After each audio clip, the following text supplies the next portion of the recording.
Hey everyone, this is Steven doing a Yu-Gi-Oh! Ruling video. I used to make these a long time ago, since stopped, but figured I'd go ahead and start making them again.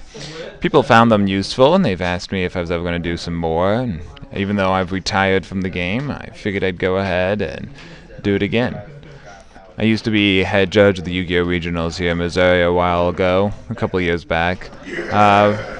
And if you hear any loud noises in the background, we have a tournament going on right now. But this video is basically going to talk about timing. The last Yu-Gi-Oh! Ruling video I did on this channel was about timing, win versus if effects. Go check it out if you haven't. This one's going to be talking more about timing of effects activating in a chain. So for my key example, I have Sangan here. It has a Manatory effect of when this card is sent from the field to the graveyard, add one monster with 15 or less attack from your deck to your hand. A pretty good card since banned. Good reasons why. But that's not the point. The point is that he's a Manatory effect, and so perfect example for what we're going into. So first question is, if I have Sangan on the field and I tribute him for someone like Mobius the Frost Monarch, do I get Sangan's effect, and if I do, when?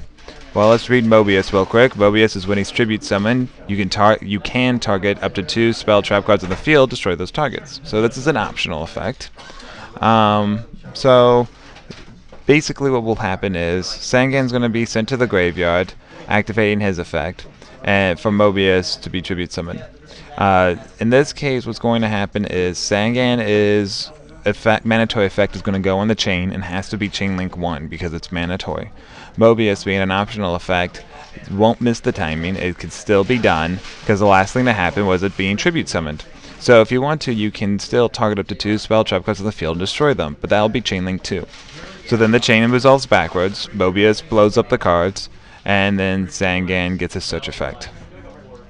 Alright, so that might seem simple, but now let's change it up a bit. Let's say Sangan gets tributed for enemy controller's effect, which is you can tribute one monster, then target one face-up monster your opponent controls, and take control of that target until the end phase.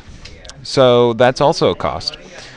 Keep in mind, when you tributed Sangan for Mobius, that was a cost to tribute summon. So when would Sangan's effect activate if it's tributed for a card effect like enemy controller? Well, this is where things get a little strange. Enemy controller is actually going to be chain link 1 because enemy controller is starting the chain. Tributing is a cost to activate, but enemy controller being activated is still chain link 1.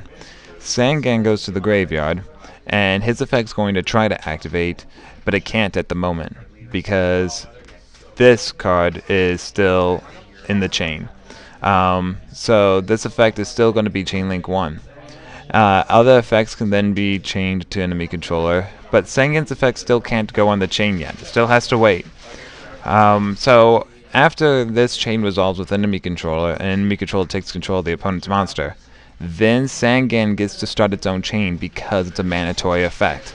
So because it's Manatory, it's going to start a second chain, and then it's going to get its search. So enemy controller takes control of the monster, and then Sangan gets the search. So if you look at some more recent cards, you'll probably see more relevant things. Now, I would check out my video about the when versus if effects, because those optional effects will mess things up. For example, if we had a optional when effect, and it gets tributed by enemy controller, you would not be able to activate it, because the last thing that happened wasn't it going to the graveyard, it was something being taken control of. If it's an optional effect, then it would start its own chain, because ifs don't miss timing, even though they are optional. So it's a little weird, a little confusing at first, but hopefully this video clarifies some things. Alright guys, have fun and keep on playing.